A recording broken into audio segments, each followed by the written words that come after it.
with Arthur Smith, him being fired, and Arthur Blank and Rich McKay basically saying that is really Terry's show, with the help of Raheem Morris in some sort.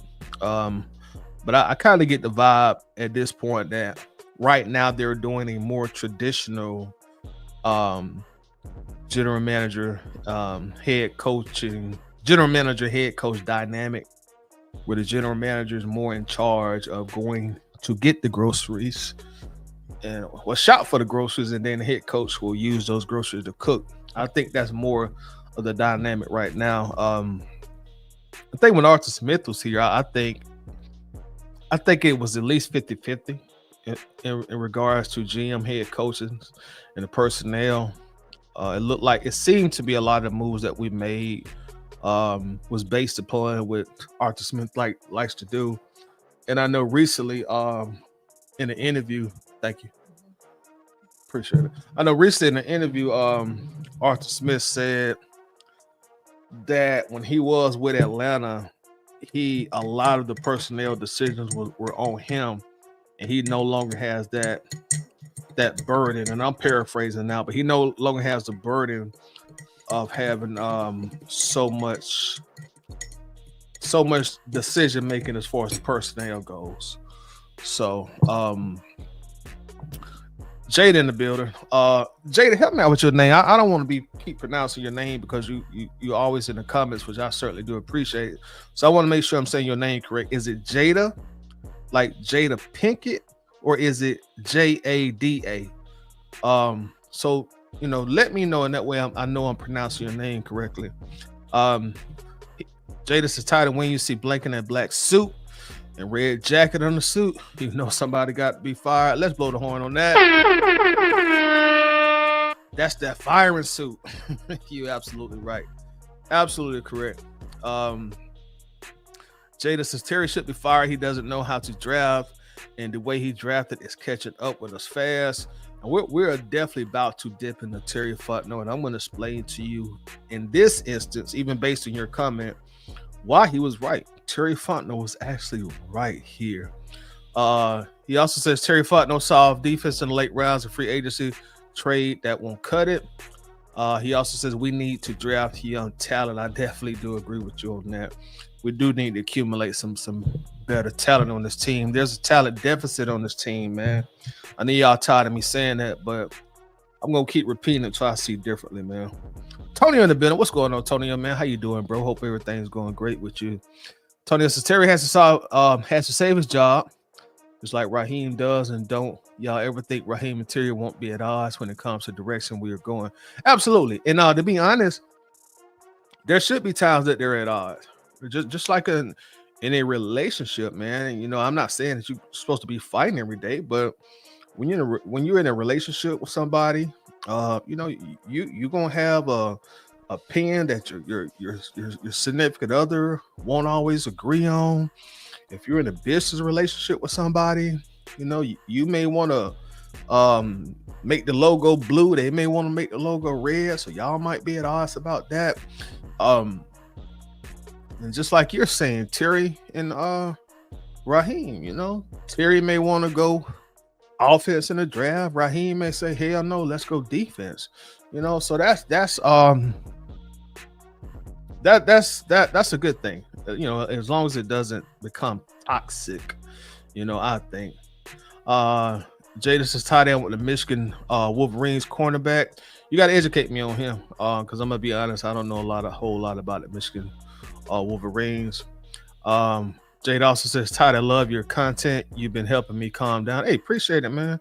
Appreciate it. And you and everybody in the comments, man, and everybody that comes on the panel, y'all do the same for me. I've said it on plenty of occasions, man. This is a form of therapy for me, dealing with this team. I'm saying dealing with this team. It's not like I have like a huge YouTube page that gets thousands and thousands and thousands and thousands, tens of thousands of views every video. With that said, it's not like I'm making really hardly any money doing this. So it's definitely not for the financial gain. I may make enough to, keep buying me some coffee for every episode. But outside of that, it's definitely not the money motivation. It's really for the love of the team, man. Atlanta Bird ain't started for the love of the team. When ABG was originally formed, content creators really weren't getting paid like they getting paid. Well, they wasn't getting paid like they getting paid. Now, let me keep this real, because this is over 10 years old. We're going into year 13. So outside of YouTubers, like you ain't getting paid on Facebook back then. You and Instagram wouldn't cut you no check, TikTok wasn't even a thing. So it's never been based on the money with me. It's just for the love of the team, man. I've been a Falcons fan all my life. So, and whether they do or don't win a Super Bowl, when my time, it's time for me to punch that clock. Hey, y'all put my Falcons jersey in there with me, or something Falcons related, because I'm going down with the ship. David Starks, what's up, brother? What's up, Todd? You talking about signing Cousins? If so, I can't necessarily argue he was wrong, but coming off the Achilles gave me cause to pause. Wasn't expecting him to fall off a cliff. I don't think none of us was. I think I'm about to state the obvious, but if the Falcons could do it again, they wouldn't have signed Cousins. They would have went with I think a cheaper bridge option. Somebody that could have maybe went 6 to 10 games until they can kind of get Michael Penix Jr. ready. I still stand by my opinion. Like I'm never a big fan of Ricky starting day one. I'm not a big fan of that. So I was cool with Cousins. I didn't think he'd get this bad. I don't think none of us thought he'd get this bad. Some people might have seen it, but I didn't see it. Tonio says, John Toddy Wick certified boogeyman. Man, I'm on my boogeyman energy right now, bro. I'm just popping out, man. And we're going to pop out again tomorrow, so I guess that really won't be a pop-out, but I'll go ahead and tell y'all if y'all ain't seen it on the channel. We're going to have former NFL quarterback, Atlanta, Georgia legend, former Georgia Bulldog quarterback Quincy Carter will be in the house tomorrow, 2 p.m. So y'all make sure to check that out, man. We're going to talk. I really want to talk to him about the state of the team right now, and being that he played quarterback. I want to talk to him about, hey, Kirk Cousins, Michael Penix, what's going on with the Atlanta Falcons, and I really wanted to bring him on because the topic of conversation for 95%, 95 is probably stretching it, but we'll say 75 because we've been talking a lot about the defense too. But 75% has been based around Kirk Cousins in the quarterback position, especially lately. So I really wanted to talk to him about it and get what I deem some professional insight from a former quarterback, a former starting quarterback at that. So y'all make sure to come on tomorrow, 2 p.m. I'll have Quincy Carter in the building. And if you would like me to ask Quincy any questions, just comment it in the chat or comment it on the video once the video posts, and I'll try to get all those questions answered.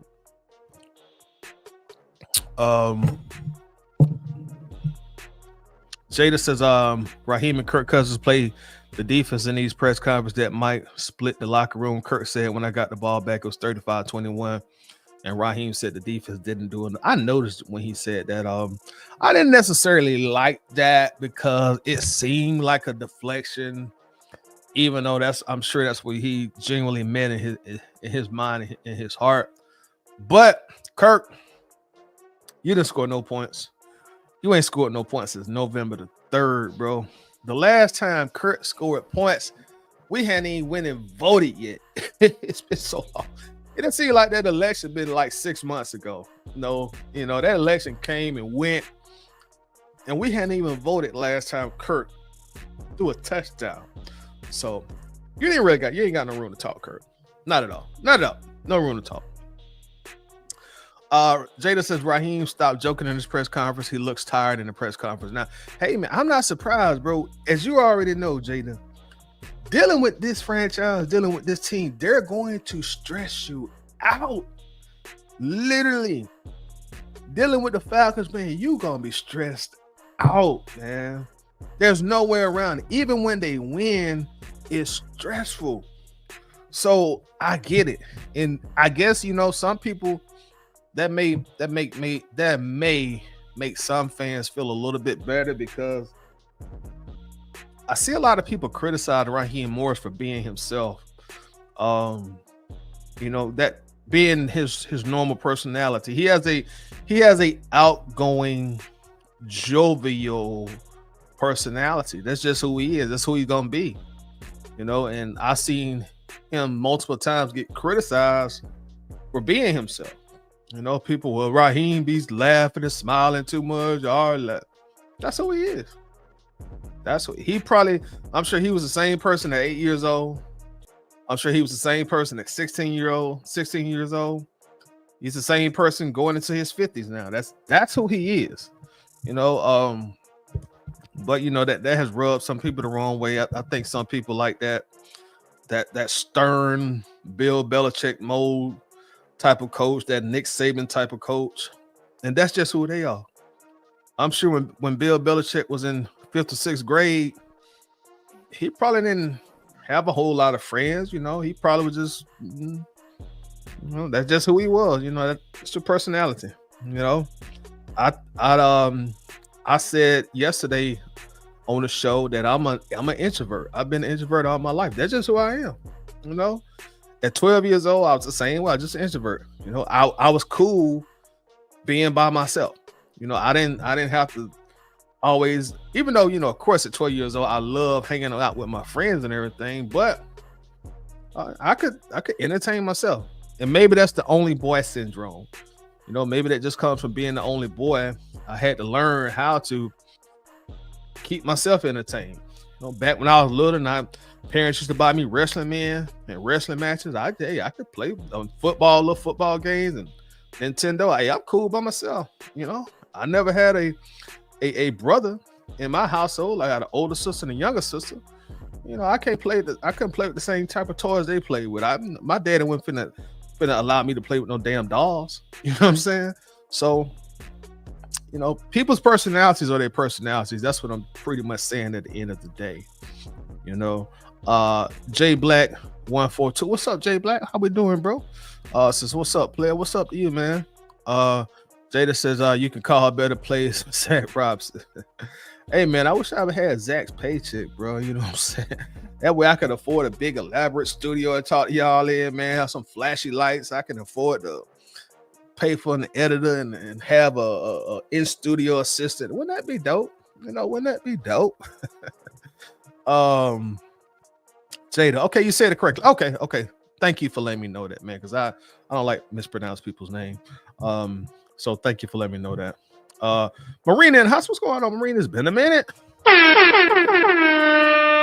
What's up, Toddy? Showing love for Austin, Texas. 512 in the house. What's going on to everybody in the 512? What's happening? Speaking of John Wick, we got John Kemp in the house. What's up, Toddy? Monday night is the day. You might have to put some Maker's Mark in that cup Monday night. You might be right, bro. You might be right. I got that latest heart release of Maker's Mark 2. I got an uncracked bottle in there, man. I might go crack it. How you know I like Maker's Mark, bro? That's actually one of my favorite brands of bourbon, bro. Maker's Mark. I love some Maker's Mark, man. I really do. Okay, so you talking to Jada. Miss Lisa in the middle. What's going on, Lisa? How you doing? Appreciate you always coming in.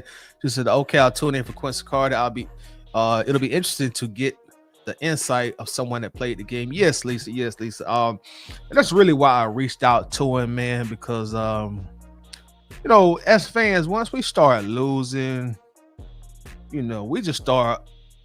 get to the point where we just start debating, and we'll start debating the same topics and at some point, you can even get to the point where you're trying to push your ideology on other people, myself included. I'm talking definitely about me as well when I say this. And we're just fans, none of us ever were blessed enough to step in front of 70,000 people and start an NFL game, especially at the quarterback position.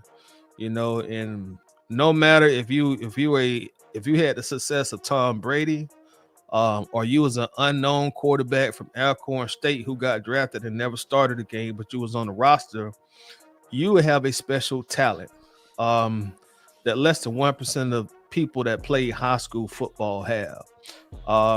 So anybody that made it to that level, that says a lot about you. You are a professional.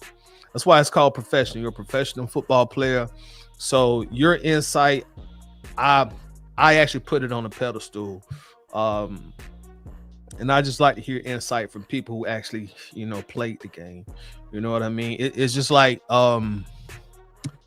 if I needed to get a plumber and, and I'm talking to my friends, getting advice from them, and none of them never went to school to be a plumber. None of them practiced being a plumber.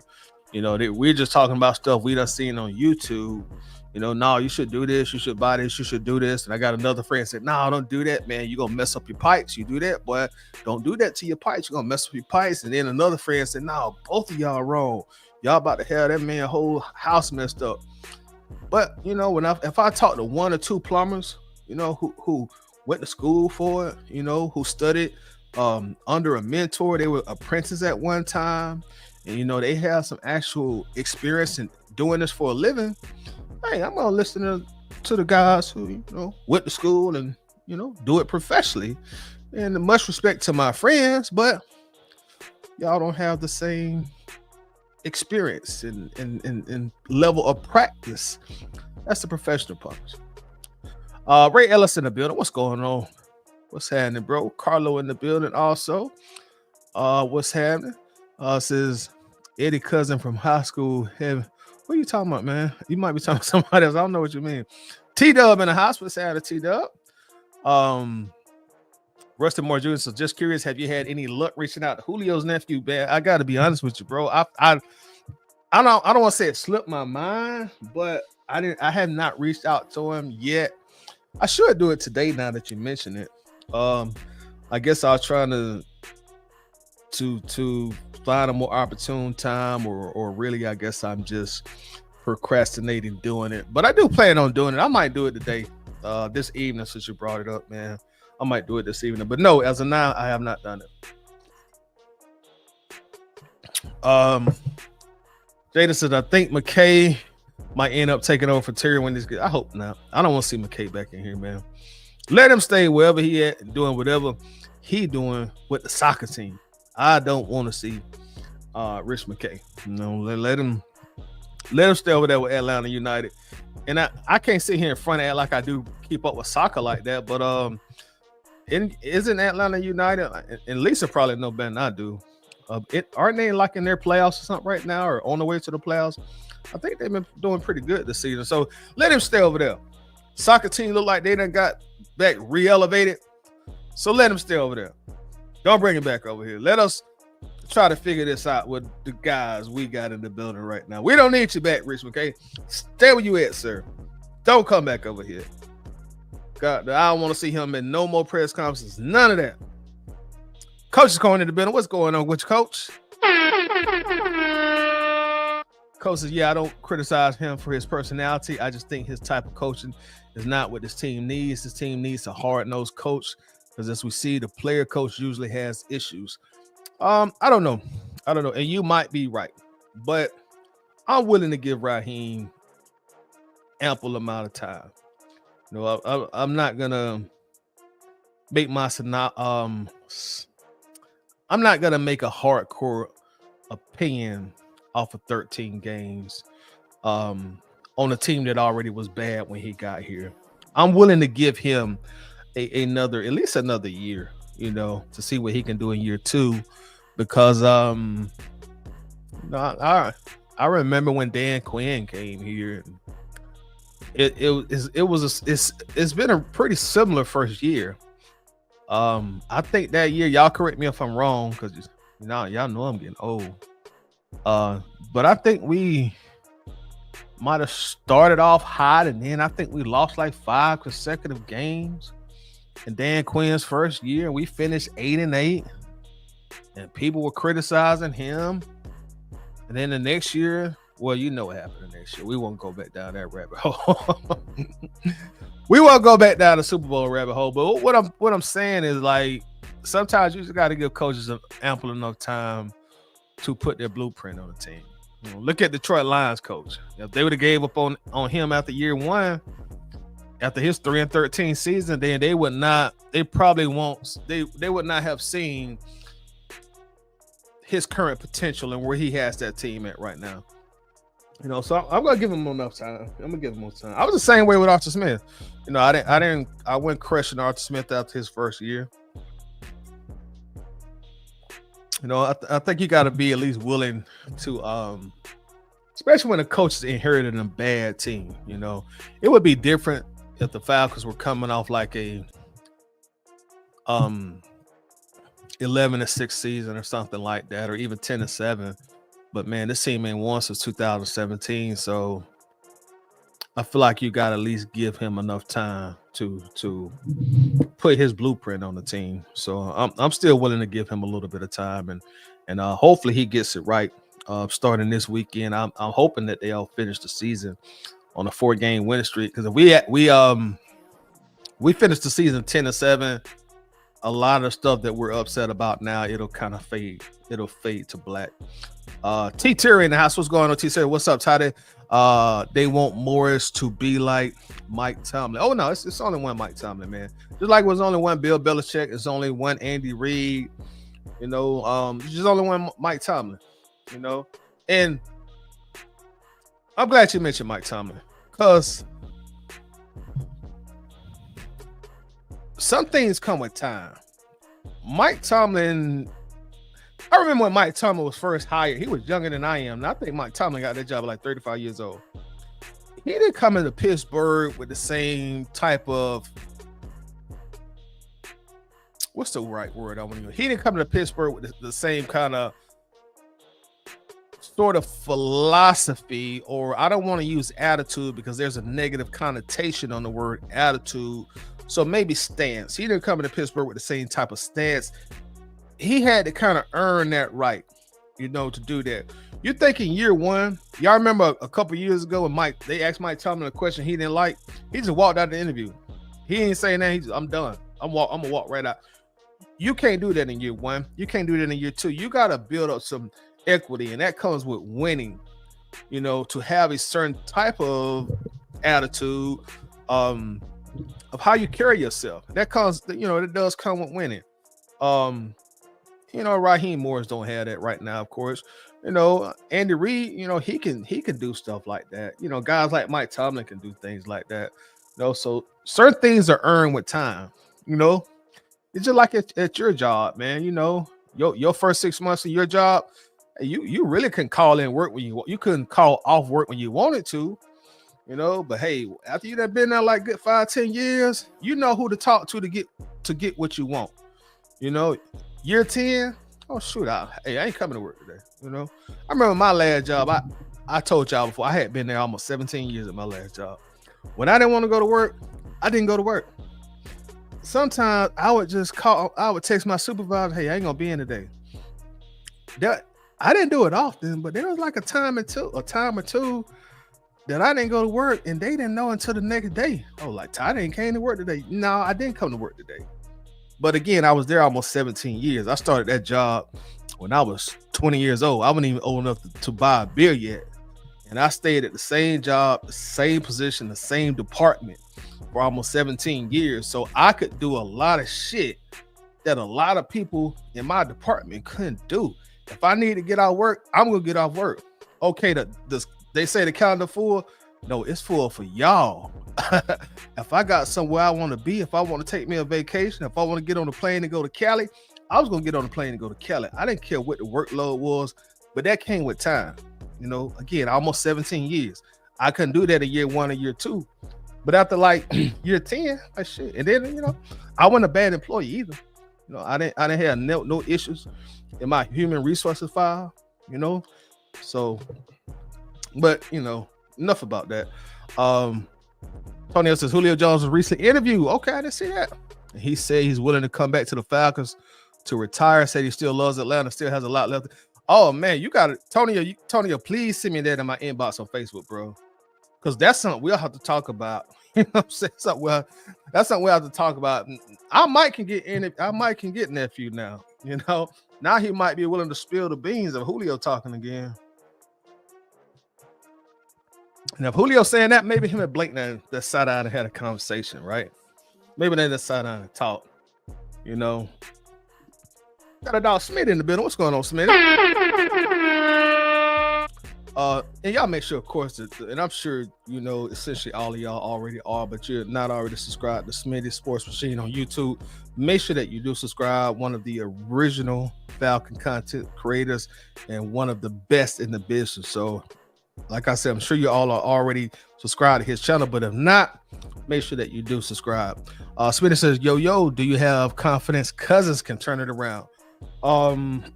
That's a damn good question. I think he can.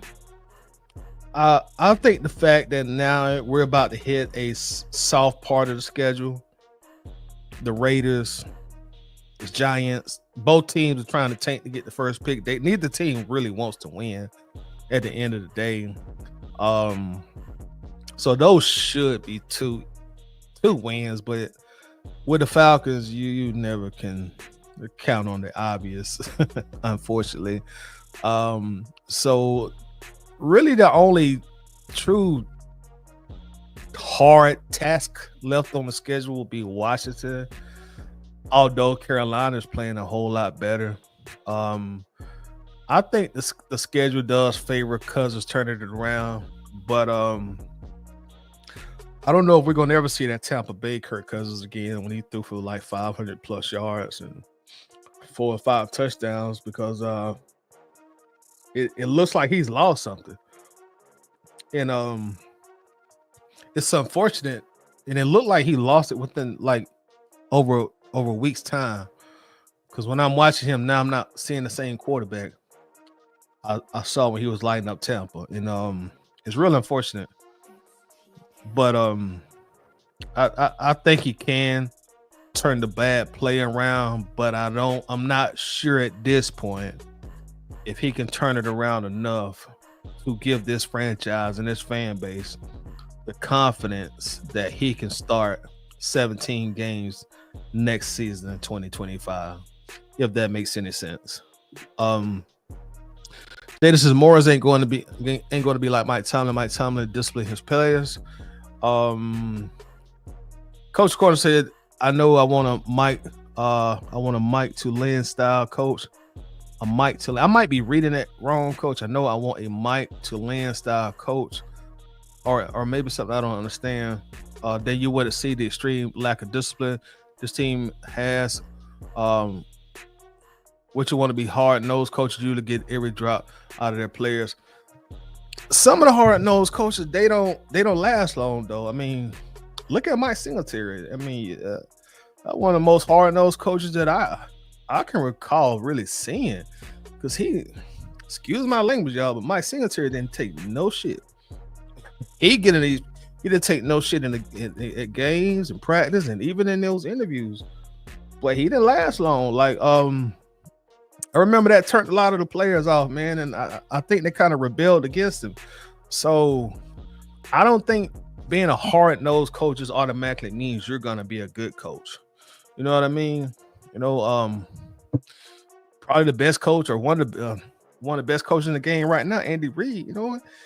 And you could argue that Andy Reid is kind of a pushover type coach. He's a players type coach.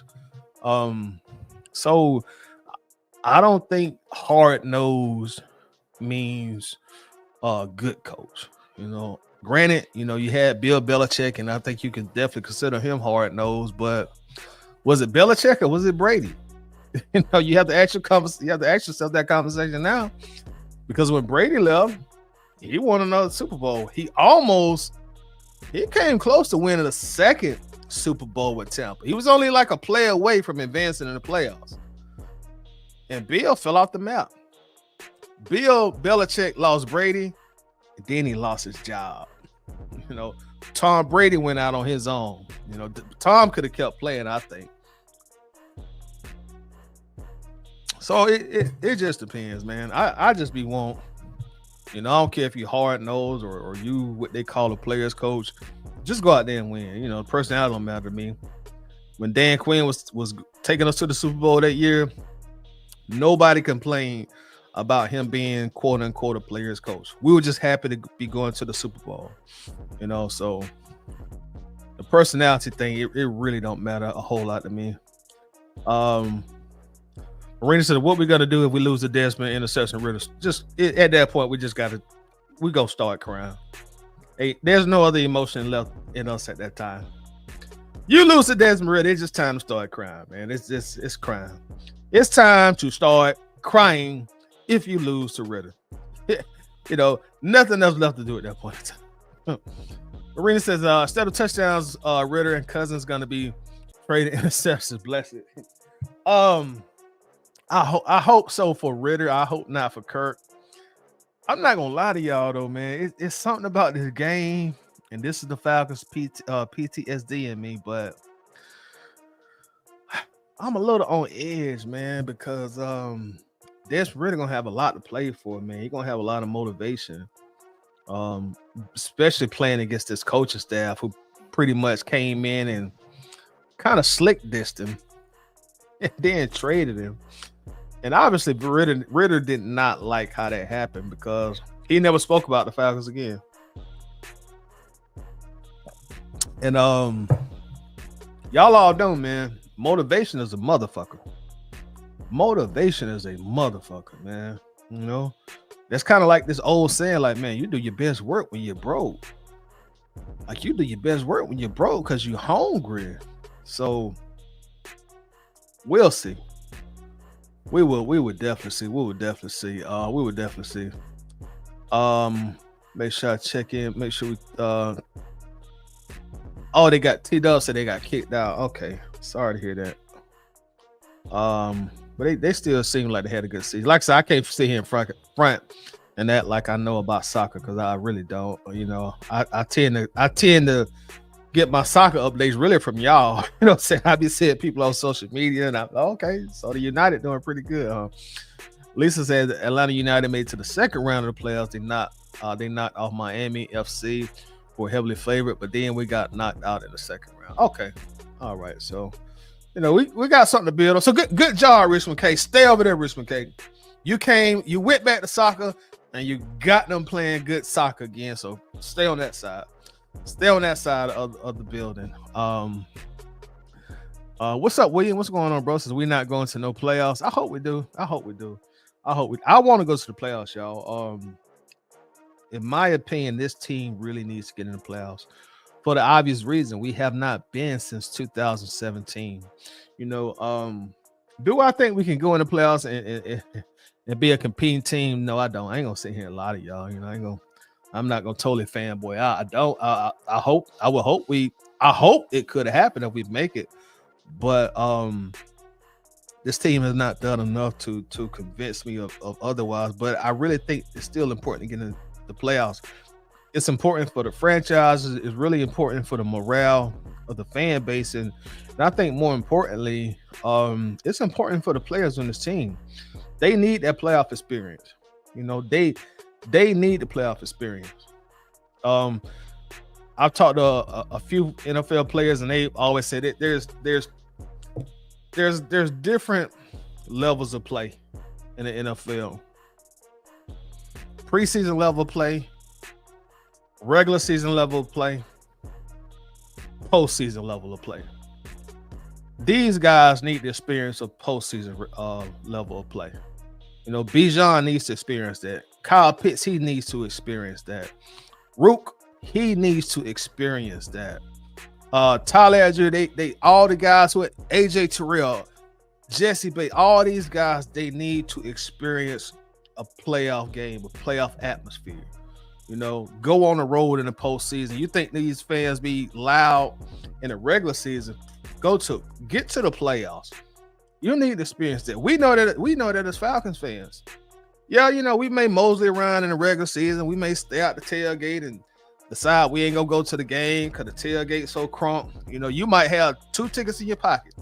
You and your partner, but man, that tailgate's so lit. You got the ladies out there, you got the drink out there, the food good. Like, man, but I'm having more fun in here. You got all these big screens. Like, I don't need to go in the game. So what? I bought these tickets. Okay, good. My pockets ain't hurting right now anyway.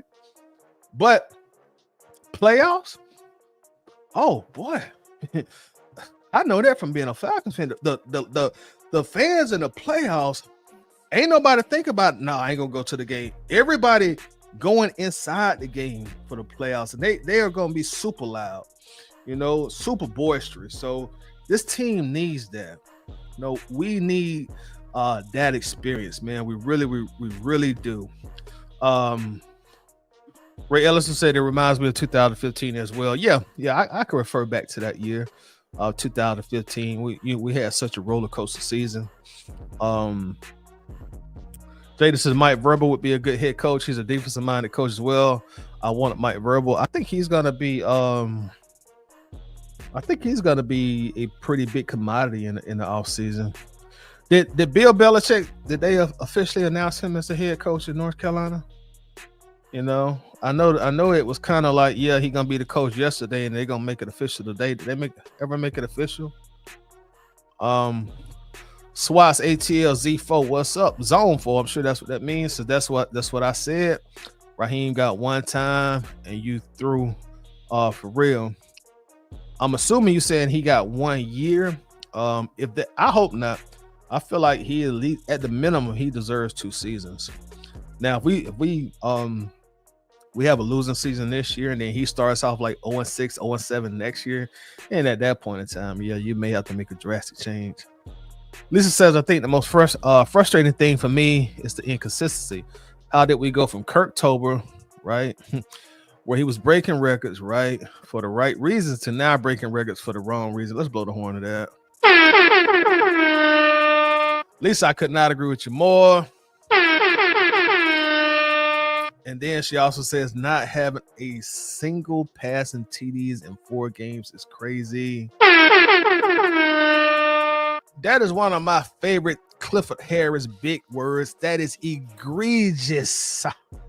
That is egregious not to have a passing touchdown in 4 games. Oh my God. James Overton says the mindset. Everything is the mindset, man. I can definitely agree on that. Russell says, don't ever mention Tomlin in the same sentence with Raheem again. That's an insult to Mike. He is banging on Raheem a little bit with that statement, y'all. That's a little bang. Envy G's in the building. What's happening, Envy? What's going on? Russell says, my big thing with Raheem is I don't need him to be friends with his players.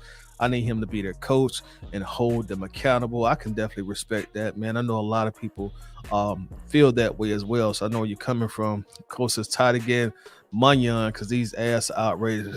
I'm not getting nothing. Well, I ain't gonna say nothing, but I'm not getting it. YouTube is getting it. Man, even if you're a content creator, for those who are not aware, like when they run them ads, YouTube get most of the money.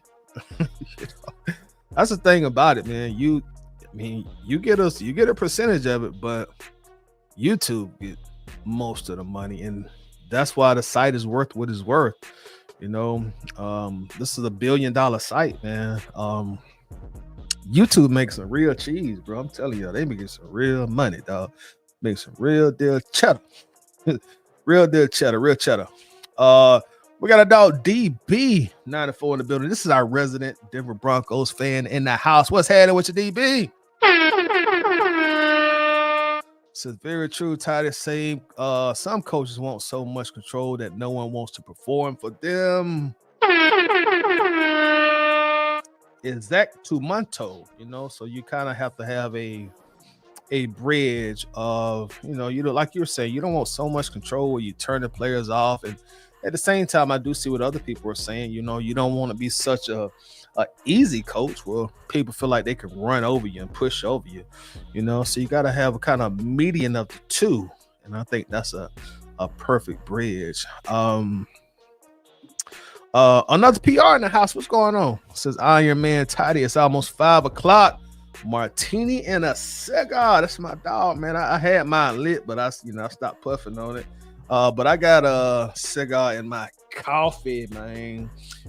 So put some smoke in the air for me and throw one back for me as well, my brother. This coach is like Chip Kelly. Yeah. What is Chip Kelly doing now? Is he still coaching? What is Chip Kelly doing right now? Swats Atlanta said you don't have to be a hard-nosed coach. You just have to be a coach that stands on business. I agree with that. I do agree about that. You got to have your players' respect, no matter if you like a players coach or what's considered a hard-nosed coach. You got to have your players utmost respect, and that's part of standing on business. So I do agree with you on that. Lisa says I have not shed a tear over the Falcons since 2017. That was a tough night. That was a tough night. That was tough. No, that was a tough night. I'm gonna never forget that day. We lose a Ritter, the tears coming for sure. We better not lose no damn this Ritter. Man.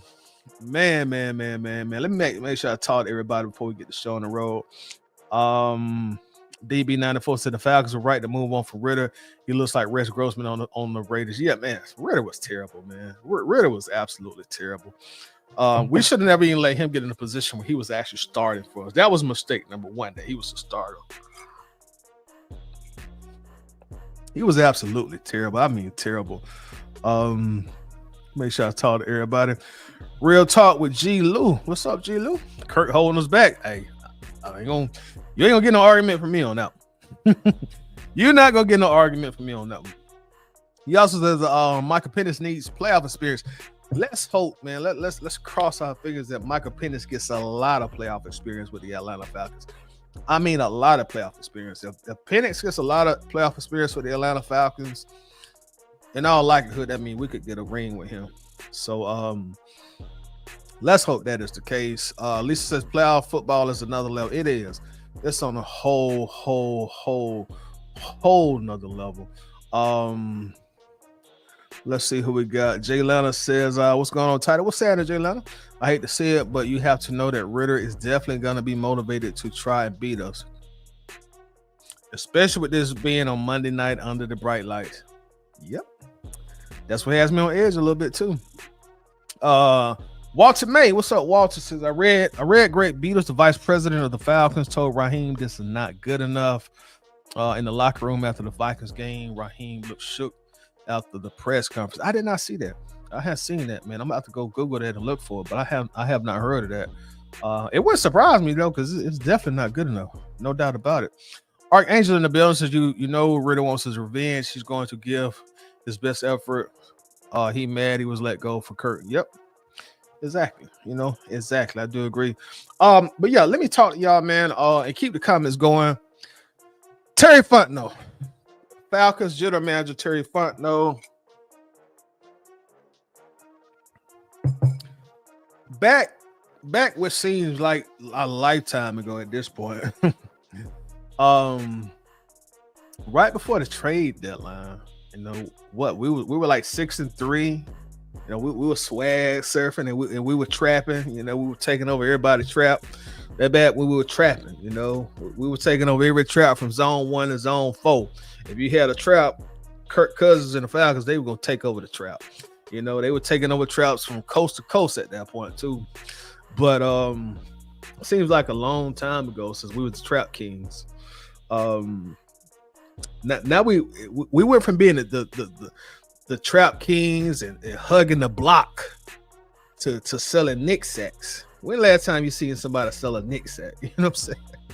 That was my era.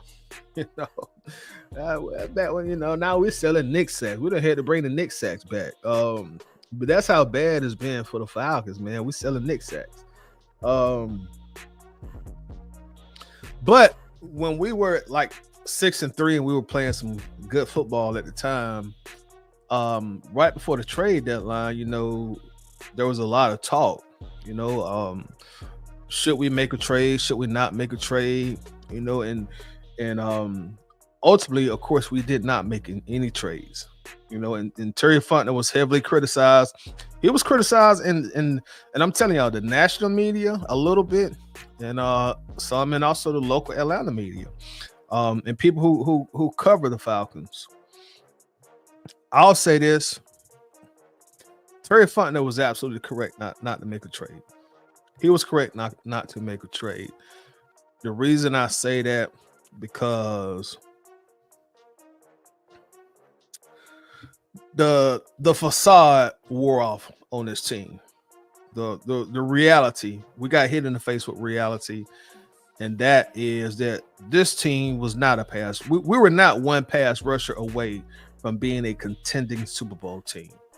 We were not one pass rusher away. Even now, don't get me wrong. A win is a win. I ain't finna apologize for the wins. A win is a win. But even when we were winning those games, we never were playing like complete 4 quarters of football. We never had a game that we just went out there and dominated. Even the Carolina Panthers game. Even that Tampa Bay game. They normally all came down to one possession, and sometimes the final possession. So there was never a time where it looked like, oh man, this Falcons team, like, oh man, this is a great football team. This is a dominant football team. So we would never, as we see now that the dust has settled, we were not just one player away from being a contending football team. Now, had we would have made like a big splash and we'd have traded for a pass rusher, now in all likelihood we would have kept on losing, because you wouldn't go win with as bad as Kirk Cousins been playing. You could bring Lawrence Taylor back in his prime. Your quarterback ain't throwing no touchdowns in 4 consecutive games. You're gonna lose in this league. So that one pass rusher would not be able to overcompensate for terrible quarterback play and overall a talent deficit roster.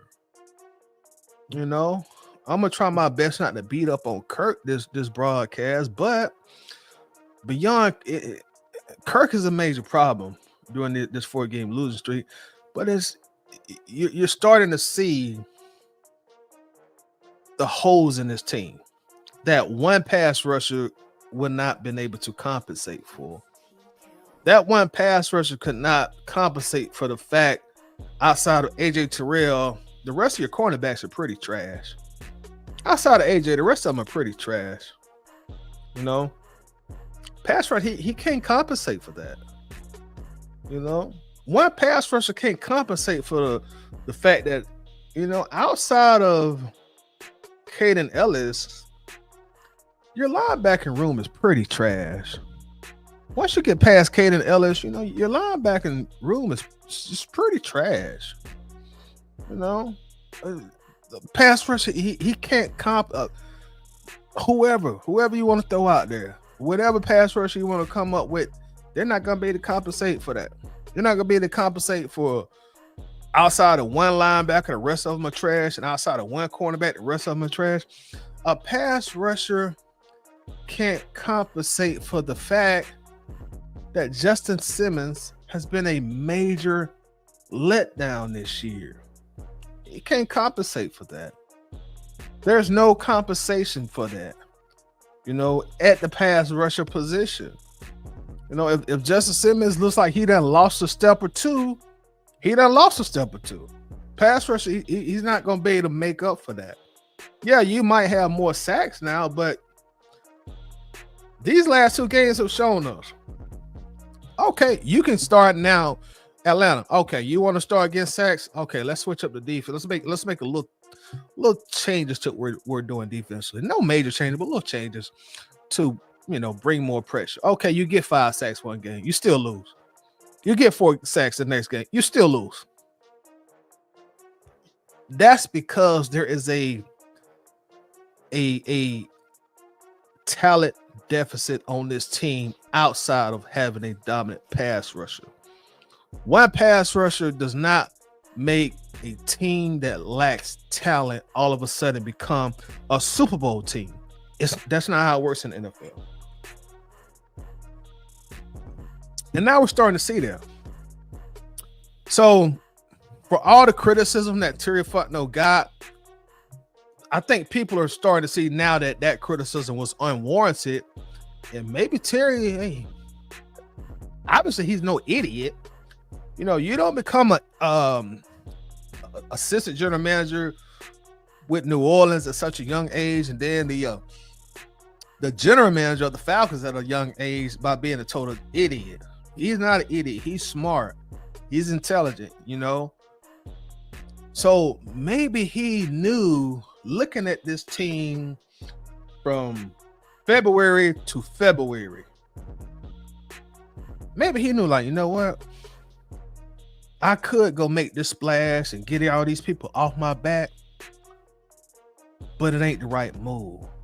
It ultimately will hurt me more than it will help me in this team. So yeah, I can go make a splash trade at the 11th hour of the deadline, and you know, Toddy Jones can go get on his YouTube channel and tell me how great a move that was, and you know, the media can write some nice stories about me, you know, and the fan base and the Falcons community on Reddit and Facebook, you know, they could, oh, Terry finally did something good. Yeah, that would have lasted for 2 to 12 days. But this roster would have eventually been exposed by NFL players and offensive coordinators and other defensive coordinators. So now I would have been, Terry probably thinking, okay, now I done gave up 2 draft picks and I don't have but 4, but we'll get 5 when we let Judon go. But 4 draft picks on paper. I only got 4 draft picks, and y'all want me to relinquish 1 or 2 of those. So I'm heading into the next year's draft, and on paper, I ain't got but 2 draft picks. No, this team isn't good enough for that. Now, if we were the Kansas City Chiefs or Buffalo or Detroit or the Eagles, if we're one of these teams that, look, man, we really just a player away. We really, you know, if I'm the Chiefs and I'm like, man, I'm one player away from getting from going back to back to back. I'm one player away from 3 consecutive Super Bowls. I'm one player away from being a cemented dynasty in NFL history. Make the move. Make the move. That's when y'all hear one of my favorite sayings, fuck them picks. Fuck them picks. Y'all pardon my language. I'm sorry. But that's when you make that move.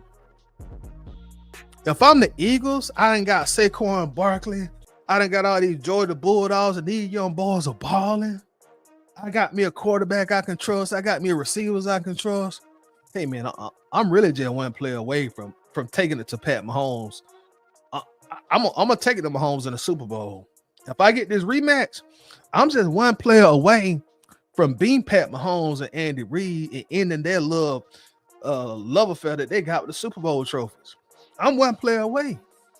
I know if I get this one player with a draft by making this splash trade, I can beat Pat Mahomes, dog. I know I can. I'm one player away. If I'm the Eagles general manager, F them picks. Fuck them picks. Make the move. Make the move. You know, if I'm the Buffalo Bills general manager, oh yeah, we are one player away from knocking Pat off. Pat Mahomes, boy, in the AFC Championship, big dog. This one draft, this one trade we about to make, y'all ain't gonna see the Super Bowl. If I'm the general manager of the Detroit Lions, and like, boy, my roster ready. Boy, I got me a quarterback, balling. My running backs, balling. My defense, super duper balling. My wide receivers, balling. But if I got one hole in my roster that I need to fill, and a splash trade would do it for me. Make the trade. Yep, fuck them picks. Make the trade. Oh, so what? I got to give up two draft picks to go out here and get what I need. Bro, I'm about to win a Super Bowl. Do you know we ain't never won a Super Bowl in Detroit? What do you know if I bring a Super Bowl to Detroit, I'm automatically a made man? I will never, ever in my life pay for anything in the state of Michigan. I could run for governor after the Super Bowl and I would win. I could be the mayor. I'm a made man. I will never buy a bill ever in Detroit again with just one move, one trade. So what? I'm giving up 3 draft picks, but I'm about to win a Super Bowl, bro. I know I'm a player away. I know it, and y'all know it. Fuck them picks, bro. Make the trade. Make the trade. But if you the Atlanta Falcons,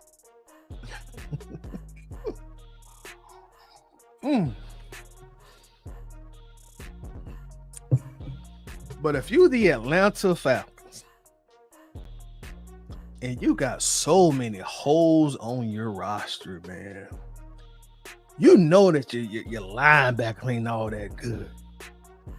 You know your defensive line, you know they old, boy. They giving everything they got, but you can see, boy, they joker old. They can't move like they used to move. I already had to use 3 draft picks this draft to get ready to rebuild that line. Grady getting old. Well, Grady old. He old in football years. Onyemata old. I already used 3 draft picks now to start rebuilding my defensive line. I ain't got no pass rusher, even though, okay, I'm about to trade for one, so that'll get that out the way. So, I know I done seen, look, I thought Troy Anderson was gonna be my guy, but I'm looking at him like, Troy, he ain't it. I'm gonna have to get another linebacker. I know my linebacker room is terrible. I know outside of AJ Terrell, which 50% of this fan base don't respect for one reason or the other. Outside of AJ, these cornerbacks, these are all nickel corners that I'm trying to find and make a cornerback too. I know that holes all in that secondary. I know that even though I went and signed Justin Simmons, gave him $9 million for 1 year, and he has came here and been a big disappointment.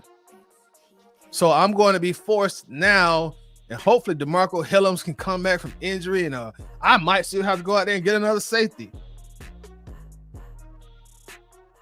The Falcons don't have they didn't have a roster for it.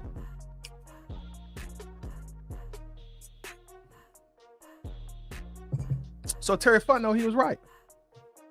Terry Fontenot was absolutely correct not to make a big splash trade, because we're gonna need those picks. And you know what? To be honest with you, we might. I said it yesterday. Some of these fan favorites on this team, we're probably gonna be looking to trade a fan favorite or two to get more draft picks this offseason, because we need them. Because we need them. We need to continue to build this team. This team was not one player away from a Super Bowl, no matter how it looked before the election. No matter how it looked on November the 3rd, the last time your quarterback Kirk Cousins threw a touchdown. No matter how it looked, we were not one player away, and that's the type of move that the fan base was trying to pressure the general manager to make. They were trying to pressure him to make a move as if we were just one player away from possibly a Lombardi trophy. And now the clock done struck midnight. You see who you really are. you really are a 6-7 team. You really starting to see all the holes throughout this roster, starting with your quarterback. You're starting to see it. You're starting to see it. Like, damn. And I know some people thinking to themselves, they probably want to admit it. Like, you know what, boy? Big dog, boy, I'm glad we didn't make that trade, boy. Shit, boy, we need a lot of help on this team. We need a lot of help, boy. We need a lot of help, boy. We'd have been up shit creek. We'd have gave a bunch of draft picks, and then we'd have ate some more big contract money. Woo, man.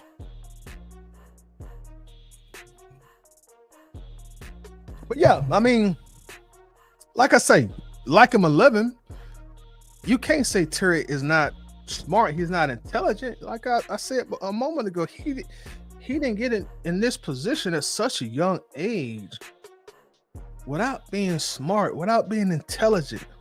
Has he made some dumb draft decisions himself? Yes, he has. All the general managers in the NFL have. They all have. Nobody gets it right 100% of the time. Nobody gets it right 100% of the time. But he was smart enough to be able to look at his roster from February to February and realize, bro, we not one player away, dog. No. I don't care what these people, what these Falcons fans say. I don't care how much hate mail they send me. I'm not making no major splash. I'm not selling no farm, and we're not one player away. It's not gonna happen. I'm not gonna do it. And now you're starting to see,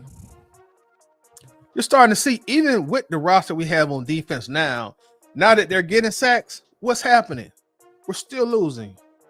And yes, some of that is due, a good bit of that is due to the quarterback. But even with the multiple sacks that we got last game, they're still throwing the ball up and down the field on us. They're still completing passes at a high rate.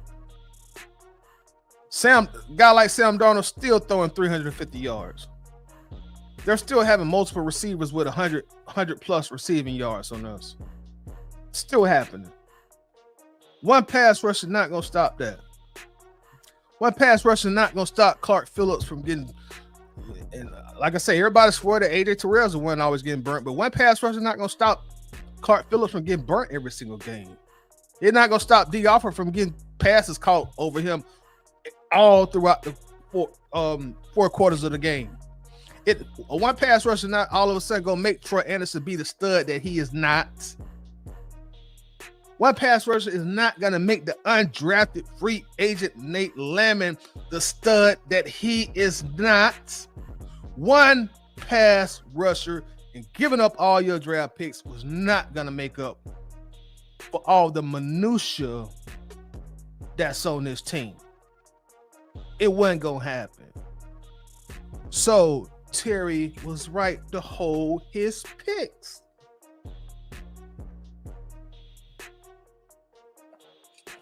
There's an issue with just obvious lack of talent on this team. It's not as bad on the offensive side of the ball. It's just that Kirk Cousins hadn't been who we thought he was. If Kirk Cousins could play just a little bit better, we don't lose 4 straight games. But he's been such a disaster these last 4 games. So the offense is not as problematic as the defense in terms of talent, and they shouldn't be. They shouldn't be. If a team spends 4 consecutive draft picks, the top 8 in the drafts in the first round on skill position players on offense, the offense should have more talent. They should, because that's where you're investing all your high caliber draft picks at. So the offense should. But when you look on the defensive side of the ball, man, it's just not there, y'all. It's not there. We need those draft picks. And then you're probably going to have Michael Penix starting next year. He's probably going to be the starter next year, week 1.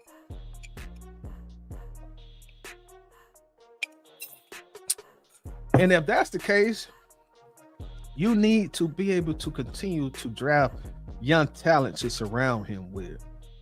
You want him when he starts playing to come into a situation as comfortable as possible. You want his workload to be as less as possible. You don't want to have to put a lot on his shoulders coming into the league. So you want to be able to have a bunch of draft picks where you can hit. The more opportunities you have to throw your line in the water, this is for all my folks who fish. The more opportunities you have to throw that line in the water, the better chance you have of getting that big mouth bass. If you don't throw your line in that water but 1 or 2 times, hey man, you're probably not gonna catch nothing. But if you out there, you constantly throwing that reel out there, hey man, something gonna bite. Same thing with the draft. If I got 6, 7, 8 draft picks, that increases my chance of finding 2 or 3 studs. If I only got 2 or 3 draft picks, I might not find not one stud. So Terry did the right thing. He did the right thing. He saw that the roster just wasn't talented, man. We're going to have to figure out something at the other linebacker spot. They can't go into next year with Troy Anderson and Nate Lamb. You can't do it to yourself again. You just got to admit, hey, we messed up on this draft pick.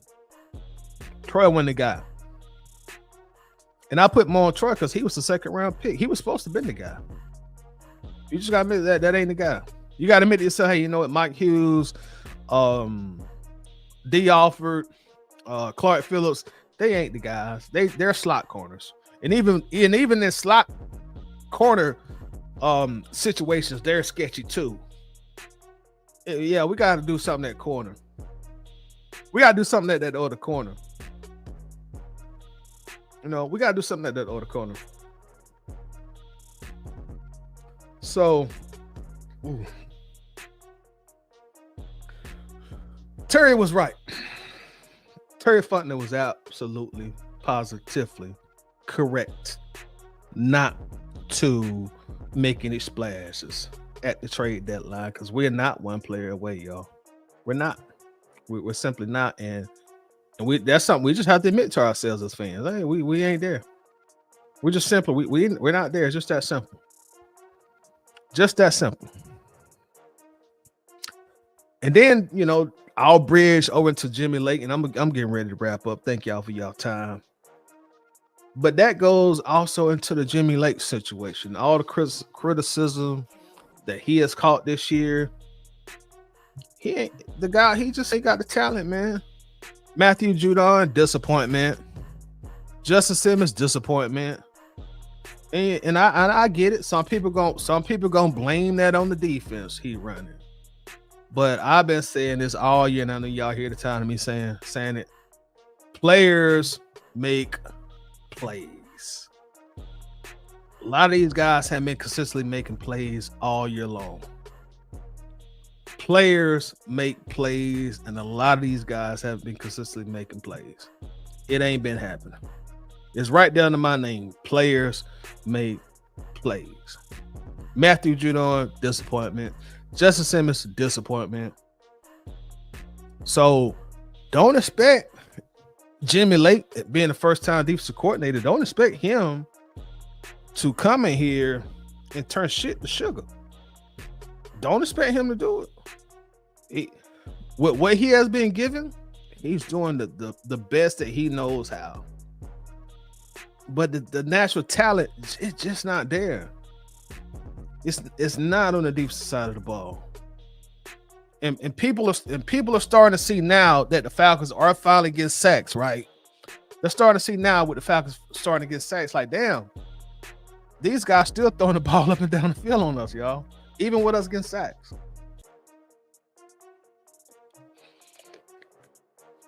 They're still throwing the ball up and down the field on us. Even now that we're getting sacked. And you notice how the complaints have went from, well, we can't get sacks to damn, now we can't cover nobody. We can't. Oh damn, we can't get a sack to save our lives. But now, okay, we get sacks now. But damn, now we can't cover. You know why? Because the defense not that talented. That's what's your issue. The defense not that talented. So when Jimmy Lake and Raheem Morris, when they started the season, and they were like, look, we got issues right here at defense. So we're just gonna keep everything in front of us. Yeah. We're gonna back the corners up off the ball. And they're like, bam, but AJ good. AJ can play up. He can press. But no, we're gonna back everybody up, keep everything in front of us. But coach, you understand, coach, by doing that, they're gonna get a quarterback a lot more time to complete passes.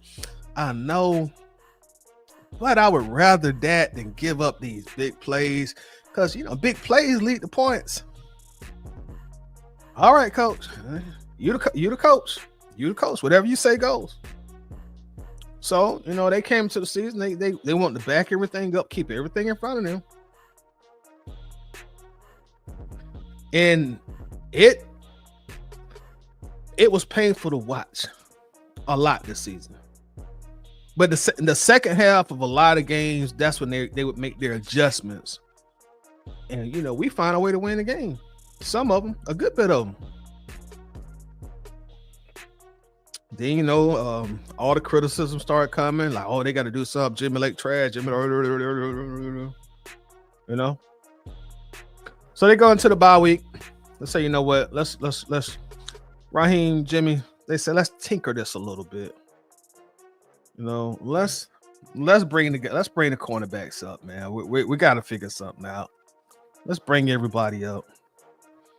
Let's start sending more guys on blitz. Even though our we don't have a guy that's really good at blitzing the quarterback, but let's send more blitzes. We need to get some more sacks. Fan base was so fixated on sacks, and it really, even though he's been criticized and people have really taken what he said out of context, that's a little bit of something of why Raheem said stats are for losers. What he really means is winners worry about winning. The people that sit there and look at stats and you're not watching the game within the game. You're not analyzing the game within the game. You're just worried about stats. I ain't watching the game. I'm just gonna pull up Google.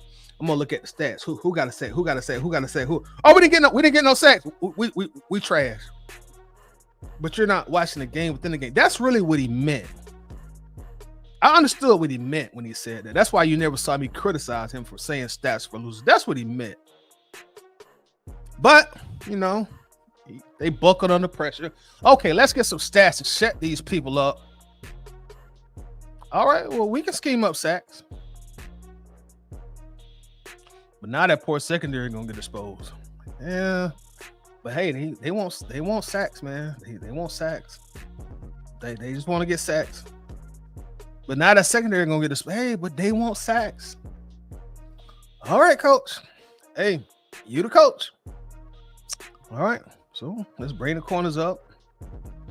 Let's start sitting 4 and 5 guys, which we saw a lot of in the Minnesota game. You the cornerbacks everybody, quarterbacks playing 30 yards back. Quarterbacks playing 30 yards back. Okay, let's bring them up then. Let's press man. Get right in their face.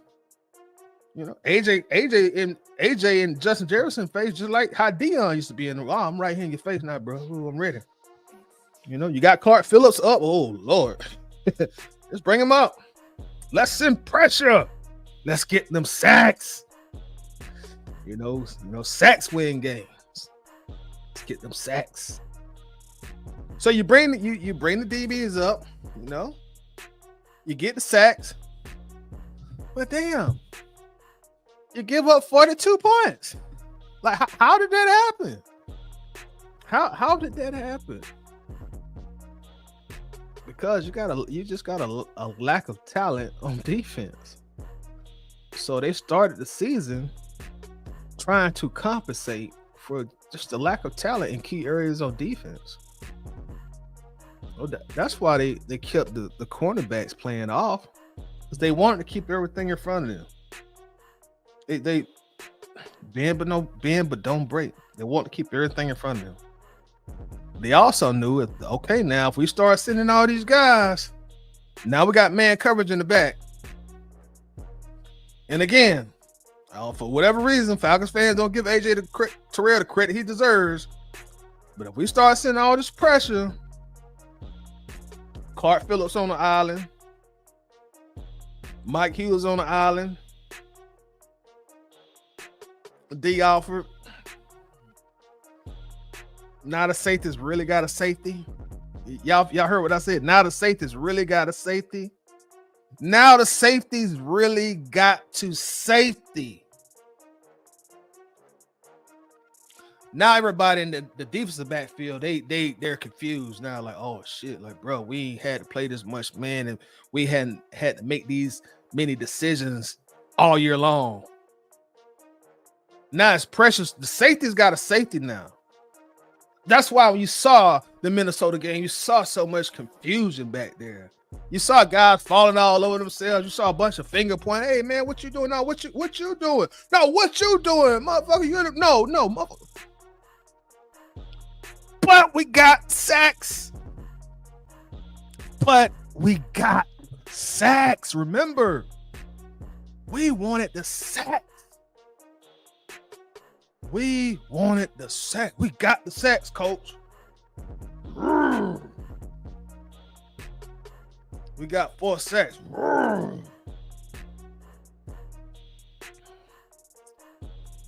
Meanwhile, your ass getting lit up in the back. You getting lit up. Getting lit up back there, man. They cooking us back there. But Jay Jetta, Addison, they cooking back there, bro. Them boys, they're doing all kind of little giddy dances and stuff like that. Bro. I'm sitting there like, oh my God, this team. But we got the sacks. Everybody had been asking for the sacks. Everybody. Don't get mad now because you got your sacks. So don't start complaining. Don't start. Everything the defensive coordinators done did. Everything the head coach done did. All the changes that us fans suggested with our expert opinions, they took into account. Ass still got roasted. They still tapping our ass up. So what did that lead you to? The defense just not that good. They just not that good, man. You need to get you need to get more talented players in here. You need to get rid of the guys that you thought still had a bunch of talent left in them. You need to get them out of here. Justin Simmons, you need to get him out of here. Don't give him another contract. Matthew Judon, send him on his way. Please send him on his way. So instead of trading those draft picks, hey, you know what? Let's use the draft picks to try to find us another edge rusher. Try to find us another quarterback. Try to find us some better safety help. Instead of trading them away for one player who you're going to be paying $20-25 million a year, who can't compensate for the lack of talent on the rest of the team. One player just can't do it. Now, in basketball, you can get LeBron and D Wade on the same team, and they can win you 2 championships because they ain't but 5 players on the team. It ain't but 5. So yeah, you can get D Wade, LeBron on the same team, and they prime. And what? We could just beat everybody else. We just beat everybody else because it ain't but 5 of us. It ain't but 5 on each side. You get Shaq and Kobe together, like, man, we don't need nobody but Shaq and Kobe. That's it. We don't need nobody else. Y'all get the hell out the way. We can go back to back with Shaq and Kobe. But in football that's why it's the ultimate team game. You so dependent on everybody in football. It's a team sport, team game. Team sport, team game. But Hey, we got what we wanted. We got our sacks, man. That's all that matters. We got sacks. We got like 10 sacks in 2 games. We had like 10 sacks in 12 games to start the season. You know what I'm saying? We got our sacks now, man. We good. We good. We got our sacks. You know, we going to the Super Bowl because we got our sacks. Stats are for losers. Stats are for losers. Stats are for losers. That's what he meant. That's what he meant. I'll say it for you, Rod. I know you can talk to these folks like I can. You know what I'm saying? I'll say it for you, Rod. Shit. But you know what? I want to show y'all something before I get out of here, man. I want y'all to actually look at some quick film with me. We're going to do a mini film session. We're going to break it down like we normally break it down for hours. I just want to show y'all like maybe 2, maybe 3 plays. And y'all going to understand where I'm coming from. When y'all see this stuff yourself, you're going to understand where I'm coming from with this, man. You're going to totally understand where I'm coming from. So we're going to watch this together. You're going to understand exactly where I'm coming from. We're going to watch this together. And you're going to see it yourself. You're going to see it yourself. I'm going to show y'all which was probably their 3 biggest plays last game that did all the damage that they needed to win the game. And you're going to see exactly what I'm saying yourself, right? You're going to see it yourself. You're going to see it yourself. All right, I think this is the first big play they got in the game here. Let's just take a little bit of time to actually just look at this together. And I got to pause and stop and talk throughout this. If not, YouTube going to get me because YouTube, they spanked me the last time we did a film session. They spanked my ass. As soon as I got off the live stream, they sent that damn email to me like, hey, boy, we got your ass. Don't pull that bullshit no more now. So I gotta kind of be a little more, conscious of how I show the NFL's property going forward. So we won't spend a lot of time on this because I want to get in YouTube's dog eyes, But at this point, how many guys do it looks like we got rushing? We got 1, 2, 3, 4. It looks like we got 4 guys rushing, right? And that's what we wanted. We wanted to start sending 4 guys to rush the passer. It's like we got 4 guys rushing the passer, right? And we actually got a little pressure on there, but let's see what happens. Look at that. That's just guys in the deepest backfield. They're just not talented, man. They're just not talented. They are just not talented. That's a result of guys that just don't have the necessary talent level. That's what the result is. We sent 4 guys. People had been complaining about. We need to send more guys. Okay, we sent 4 guys. You see the result. Touchdown still, and that's what I'm sending 4 guys. They still get in there. They still get the touchdown. Let's look at it again. Let's look at it again. Okay, now look at our corners. Everybody was mad that the corners were sent back here, but you know what? When they were back here, we didn't see these big plays. When we had the corner side up back here in this area, we didn't see these big plays. When they was right here, we didn't see these big plays. Now we done win it. We done moved the corners all the way up. We done went from send back here. Okay, we're gonna bring you up here. We're gonna bring everybody up. We're gonna bring everybody up. We're gonna bring everybody up, and now we're gonna send 4 people. Now when you bring everybody up and you start sending 4 people, okay, now you got less back. You got less help back here. You got more strain on this guy. You got more strain on this guy.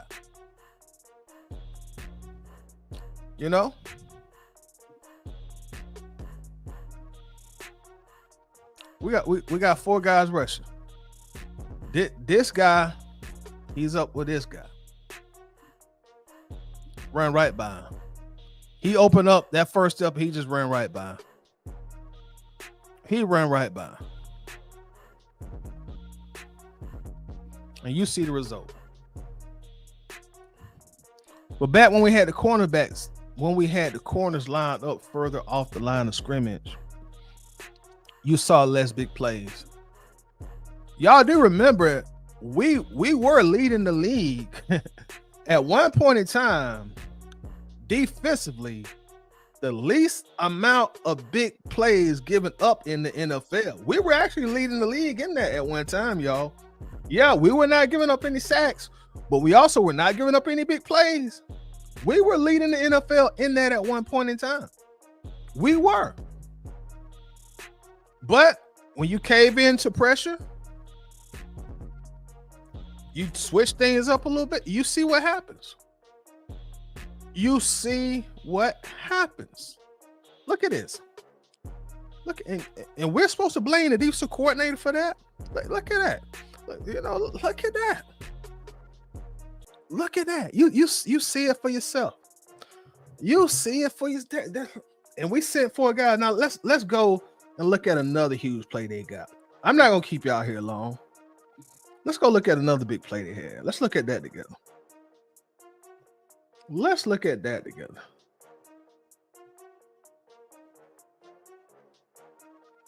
I think it's right here.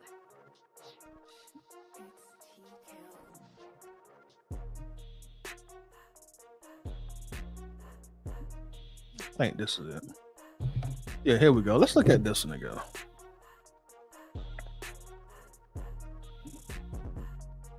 Let's go back. Let's kind of see what we're doing on the pass rush initially.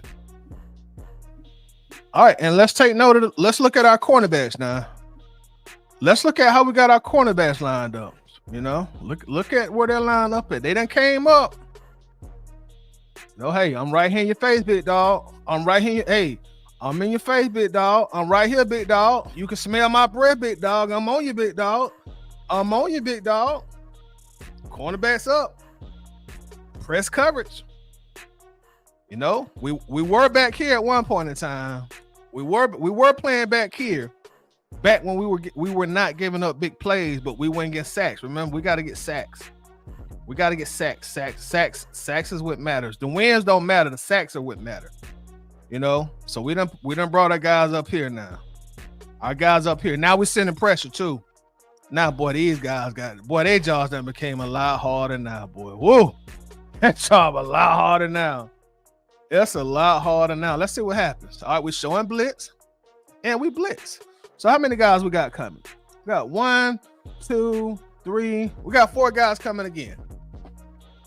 Got 4 guys coming again.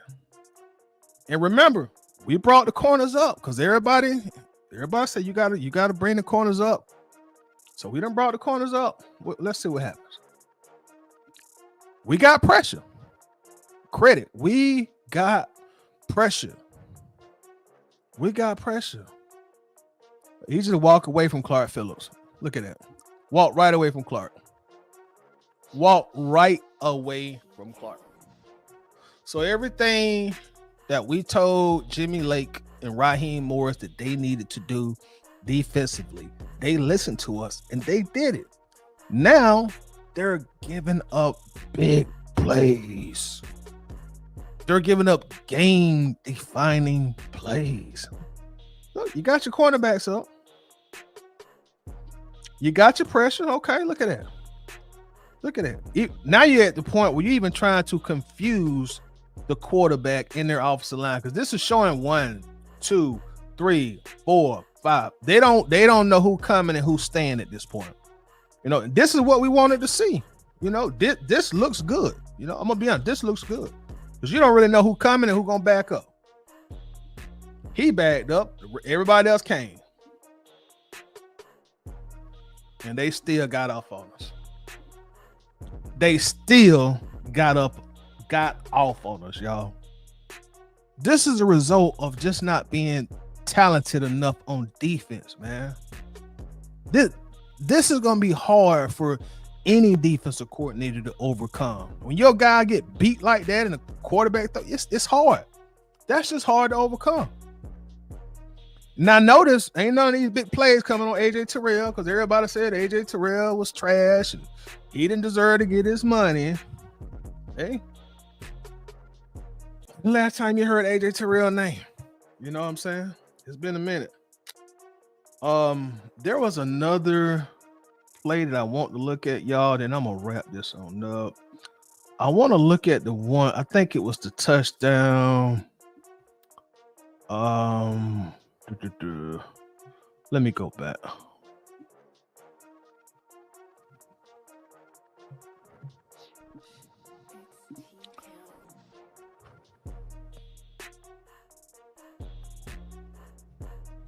Was it this?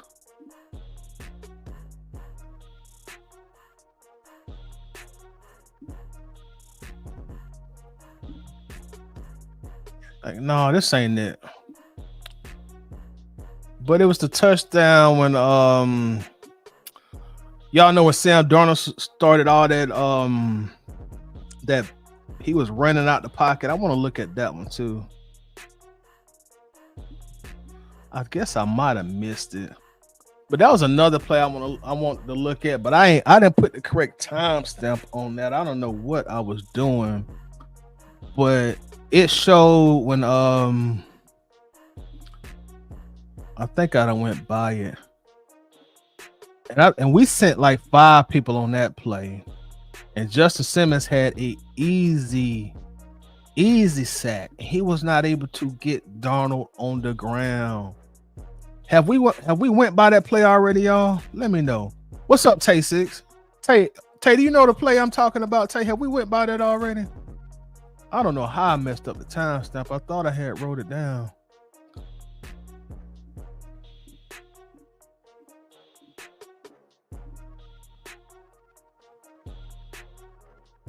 Hold on, y'all. I'm gonna find that play. Cause that's another play that I want y'all to see. And I want y'all to see what Jimmy Lake dealing with. So everybody swear he the problem.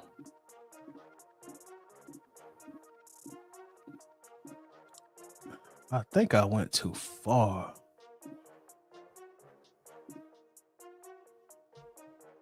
Let me try to back up a little bit, man. I think I went too far at that point.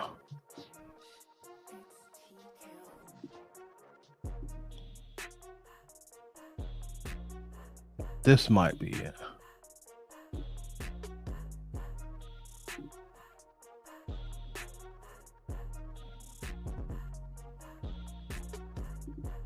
Yeah, this is it.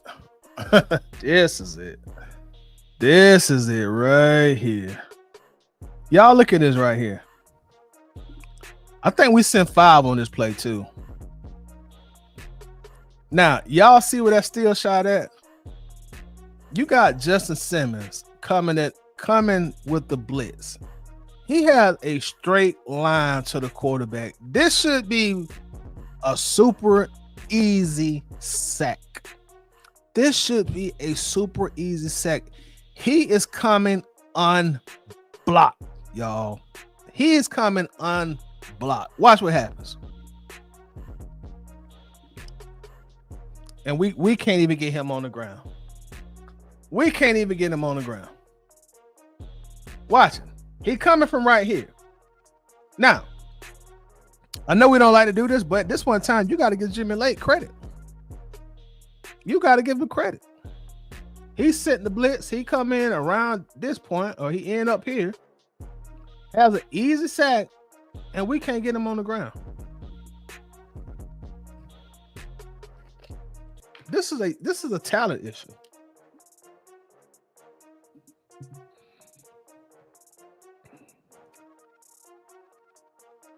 Look at that. How do we miss this sack, y'all? How do we not make this play? How do we not make this play, y'all? This is a safety coming unblocked. A big safety. How do we not make this play? How do we not make this play? And I think this is a 5-man rush, guys. I think we're sending, let's see, 1, 2, 3, 4, 5 men are rushing. And this guy, a direct line of sight to sack the quarterback.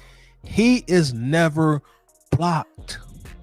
This is one one case or one time the defensive coordinator makes a excellent play call, excellent setup, excellent scheme, and one of his supposedly best players on defense, he can't get the quarterback on the ground. Look at that. He just runs right by him. Justin Simmons never gets blocked. He never got blocked, y'all. He was never blocked.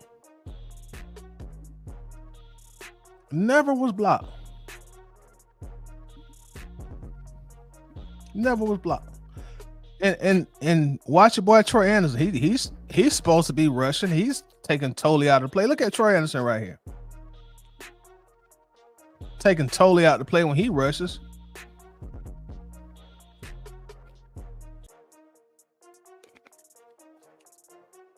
This is lack of talent, y'all. This is lack of talent. I'm not gonna put all this on Jimmy Lake. This is lack of talent. Look at that. Look at that. You got Sam Darnold running around like he Pat Mahomes. And look at that. Look at that. Look at this. Look at that, y'all. You see it for yourselves. This is not, and I'm not saying that Jimmy Lake is blameless. Cool C, what's up, my brother?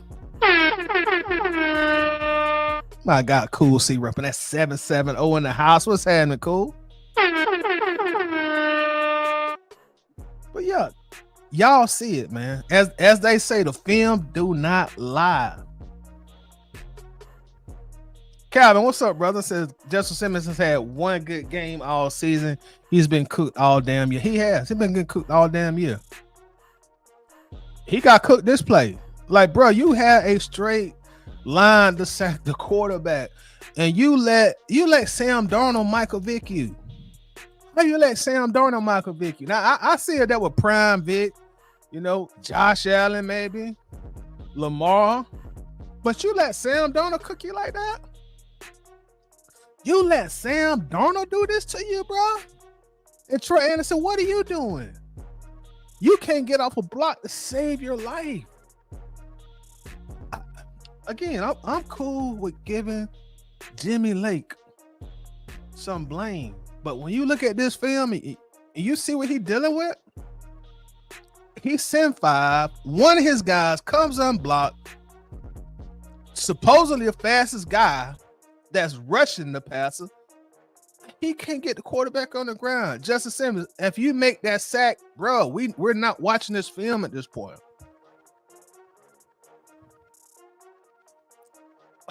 Man. Tay says, what's up, Tay? Let's hear him out, Tidy. But Richie Grant might have made that sack. Possibly. But tell us why you say that, Tay. Enlighten us on that, please. And I'm not saying you're wrong, but just tell us why. Man, when I go back and I just be watching these films by myself, man.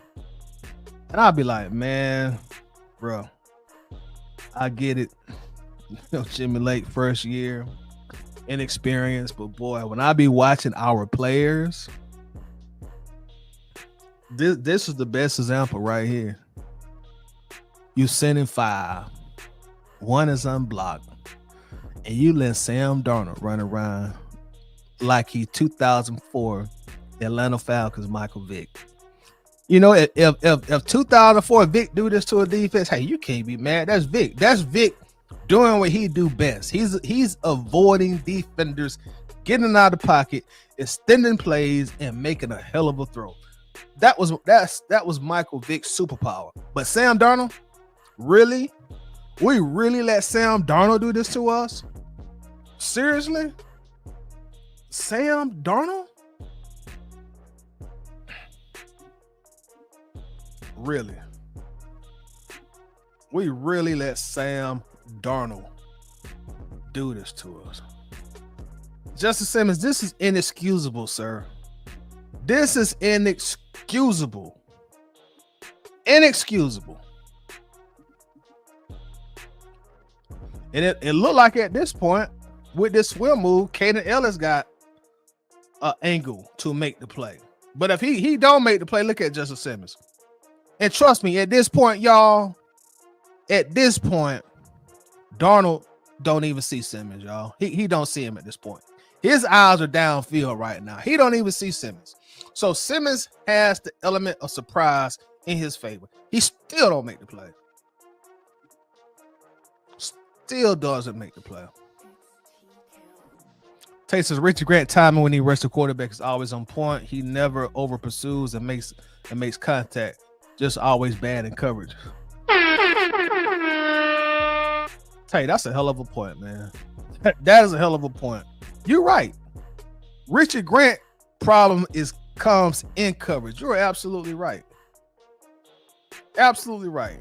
Art says Helms is fairly decent. Yeah, he looked promising when we seen him. Also, Tay, what's your Twitter, man? I need to follow you on Twitter. I heard you last time we looked at film. You said you had a Twitter. So what's your Twitter, Tay, so I can follow you on Twitter? And speaking of Twitter, everybody follow Atlanta Bird Gang on Twitter. That's all. I'm gonna actually put our Twitter in the chat, and that way follow us and we'll follow you right back. But I just typed our Twitter in the chat. So follow us on Twitter. We'll follow you back, man. But like y'all see it, which is y'all see this, man. We gotta stop. We gotta stop scapegoating Jimmy Lake, y'all. Look at this. Look at this. Look, y'all. Look at this. How do you, son? You're coming unblocked. Now Darnold finally sees you. You are unblocked. You are unblocked, and we don't make the play. Goodness gracious. Look at that. Look at that, y'all. And look at Troy Anderson. How does he end up always? How does Troy end up always right here, y'all? How do you, who was coming in on a blitz from this point here, you end up all the way over here? Good googly moogly, man. Good googly moogly. All right, Tay, that's a bet. I'll follow you back. Yeah, but I'm gonna stop sharing this, man. You know, it's hard. It's hard out here on the player, man. It's hard. But yeah, I'm gonna go ahead and wrap it up, man. Everybody, make sure that you check us out tomorrow at 2 p.m. We're going to have Quincy Carter in the building, and we're gonna talk Kirk Cousins. We're gonna talk Atlanta Falcons. We're also gonna talk Michael Penix. So if you want me to ask Quincy any questions, comment on this video once it posts on YouTube, and I'll try to get him to answer all your questions. So with that said, let me thank you guys. You know, certified boogeyman era right now. We just popping out. We popping out tomorrow too. You know, we might pop out on Thursday. You don't know. You know, that's the kind of time we on right now, man. We on our certified boogeyman time. So check us out tomorrow, 2 p.m. Again, Quincy Carter will be in the house. Make sure that you hit the notification bell. That way, YouTube is going to notify you before the interview starts with Quincy Carter. So I'm going to see y'all in less than 24 hours, man. And I'll see y'all then. I want to thank y'all for coming in. Thank you for the interaction, and thank you, most importantly, for your time. It's been good. Peace.